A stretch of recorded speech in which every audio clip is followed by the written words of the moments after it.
Hello again, everyone. Edwin Learnard back once again. In this YouTube astrological segment, I'm going to be giving you my Aries November 2019 horoscope forecast, part 1 of 2.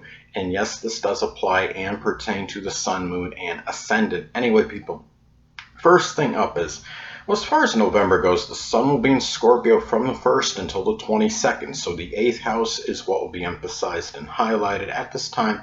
There could be very strong a concentration of energy, focus, and attention on transformation, rebirth, regeneration, death in some cases, inheritance, even also moral, emotional, monetary support, also to crisis situations in some cases.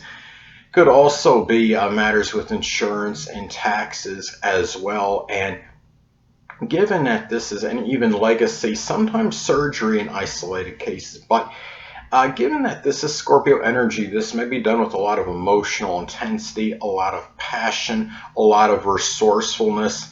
And that could even be used even in crisis situations, being very resourceful, and also could be a lot of resiliency as well. This could be done with a lot of grit, a lot of willpower, and showing an indomitable will and spirit. Now, in some cases, this could shine a light on a Scorpio surgical matter, such as something with the pelvic region or something as far as the bladder, anything that could be Scorpio related. In some cases too, this could be an eye situation because the sun rules the left or the right eye depending on gender, and it could be rather deep issue given that we're talking about Scorpio energy. So it could be like something way in the back, like as far as the eye goes, where this problem could be derived from when I say deep. So anyway, next thing up.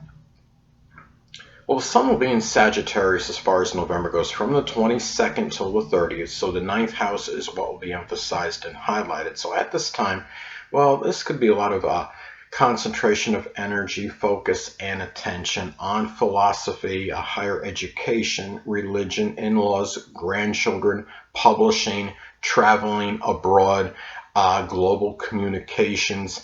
And given that this is, you're talking about Sagittarius energy, this may be done with a lot of exuberance, a lot of enthusiasm, a lot of positive energy, done with also really a lot of benevolence. I mean, this is a very, you're talking about Sagittarius energy. A lot of this in some cases could put a lot of focus in some cases on really expanding horizons and being very expansive in doing so.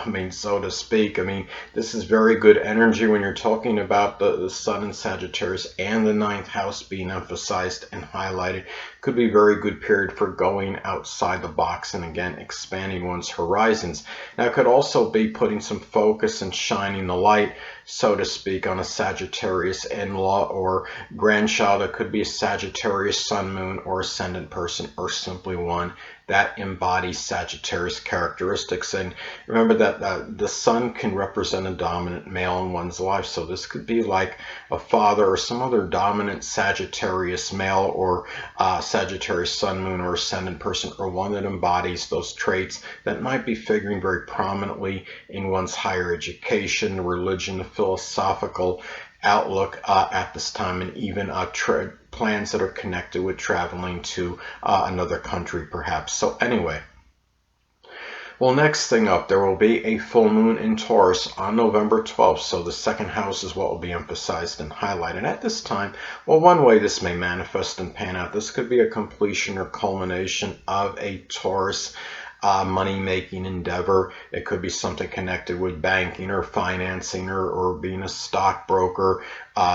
anything that could architecture, even agriculture, cultivation, anything that could be Taurus related. It could be the end of a money-making endeavor that was done with a lot of persistence and hard work, and it might have been one where one may have been reluctant to leave, but maybe finally has put his or her foot down and decided to do so. Now, when you're talking about a full moon in astrology, it could also be a time where one may become rather tired, exasperated, or full of something. This could be a time where you might become tired, exasperated, or full, so to speak, and overly obstinate, stubborn,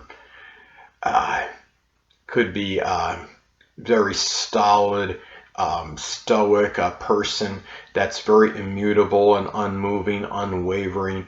Could be a person that you may have valued. It could be somebody that might have figured prominently in your resources, your monetary situation, and also too, it could be a time too where this could be about really the ending of maybe when you look at the full moon being in Taurus, it could be the end of, or I should say, actually, this could, in some cases, this could be a revelation or unveiling of a Taurus-like possession that was missing for some time. It could simply be just money or something connected with cultivating or gardening, or something that was associated, say, with banking, or anything that could be Taurus related. It could be just simply an earthy possession if you had some kind of rocks or something, anything that could be Taurus related, something that you really valued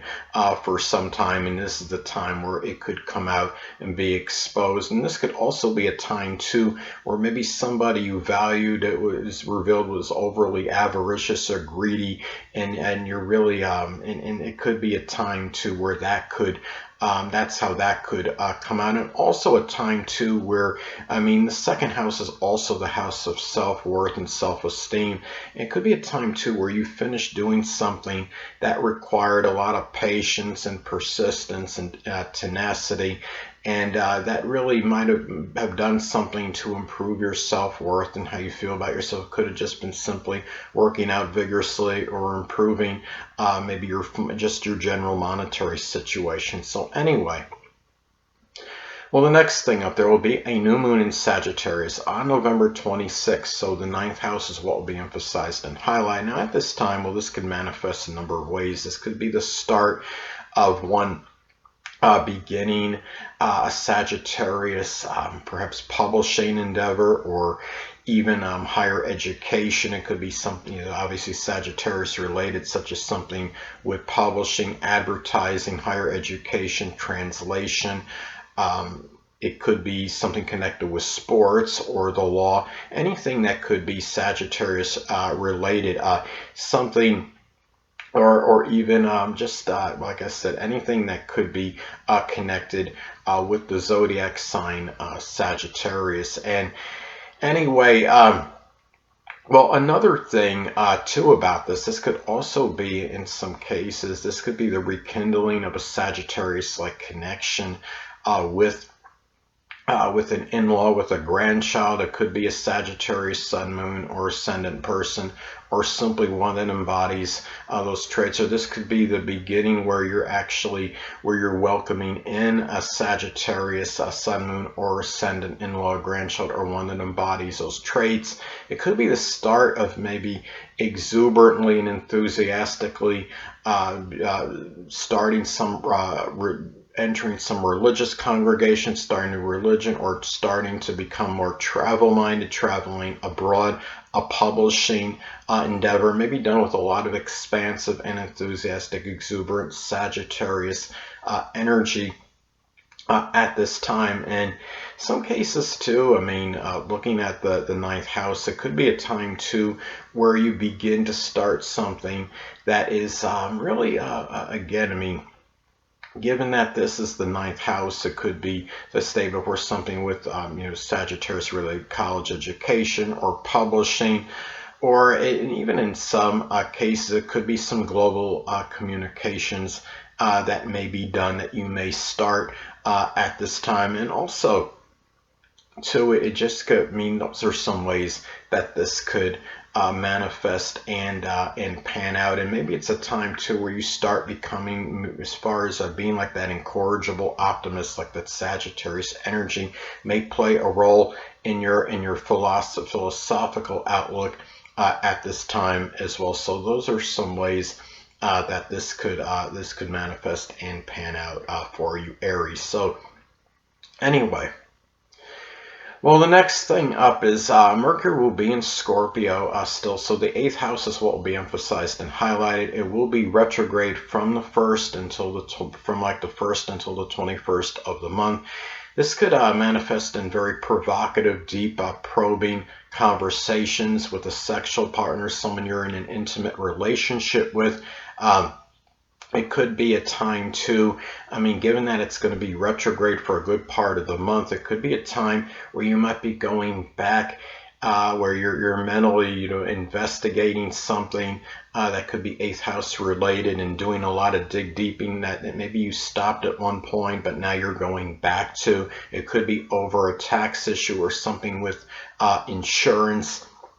It could be something too at this time. As I've stated in previous videos, Mercury can also be about siblings. This could be about Scorpio, Sun, Moon, or Ascendant people, or simply ones that embody Scorpio characteristics that might figure more prominently in a crisis situation, you making a major transformation, or even moral, emotional, or monetary support, shared resources situations, anything that could be 8th house related.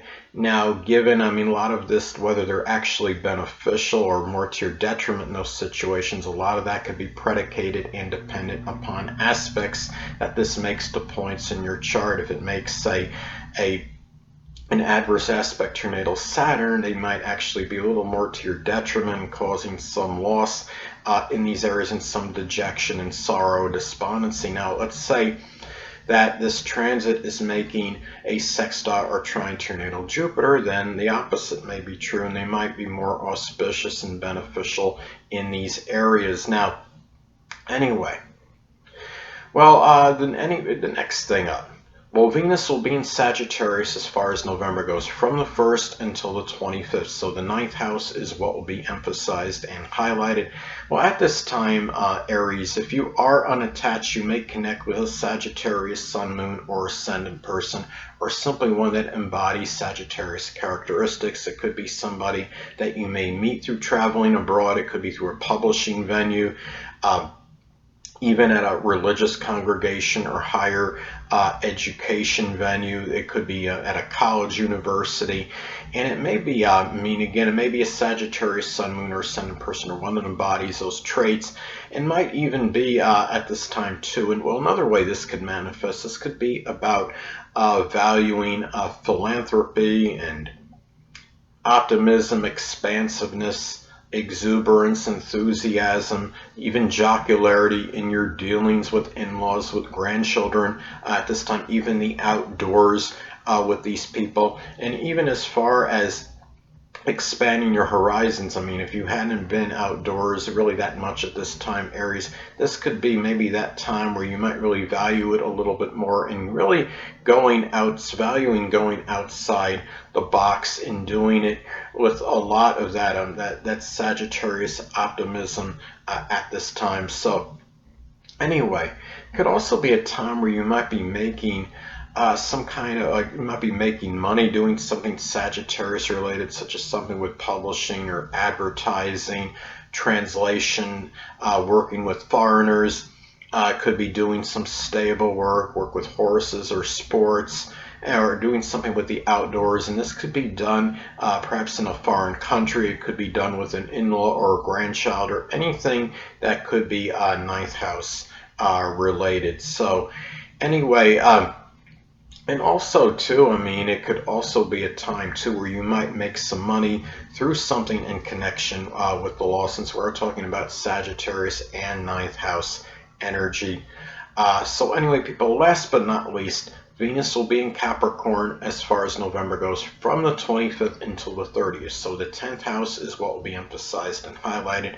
Well, at this time, Aries, well, this could be In some cases, this could be about if you're unattached, you may connect with a Capricorn Sun, Moon, or Ascendant person, or simply one that embodies Capricorn characteristics. It could be somebody you meet at a business, or someone prominent in your career. It could be an older person. It could be a business person, somebody that might be figuring prominently in your public image, your reputation, your stature in life. And this could also be a time too where you value more discipline, maturity, consistency, and structure in matters related to your career toward attaining success, and even that consistency in terms of maybe even attaining a position of authority at this time, and also valuing responsibility in 10th house matters. And it could even be to the dominant parent, which is often the father. Now, also, this could be a time to where you might be spending money, but doing so with a lot of discipline, certain restraint, and in doing so, perhaps to further your, it could be your career ambitions. It could be simply by, like if you're advertising online, if you've got some kind of business or something, and really improving your notoriety, getting more notoriety and recognition at this time, and exposure, but doing so in a very methodical manner, perhaps at this time, and not being overly audacious. I mean, Capricorn energy, of course, could be very conservative, very orthodox. It's about the true and the tried, and you might be doing something in terms of enjoying doing something in a very orthodox manner, methodical manner, conventional manner, to try to attempt to get more notoriety, recognition, and even further yourself in terms of your stature in life, your social status. So anyway, people, that will conclude this YouTube astrological segment for my Aries November 2019 horoscope forecast, part 1 of 2. And stay tuned next time, where I'll be giving you my Aries November 2019 horoscope forecast, part 2 of 2. Until next time, people, Edwin Learnard saying stay well.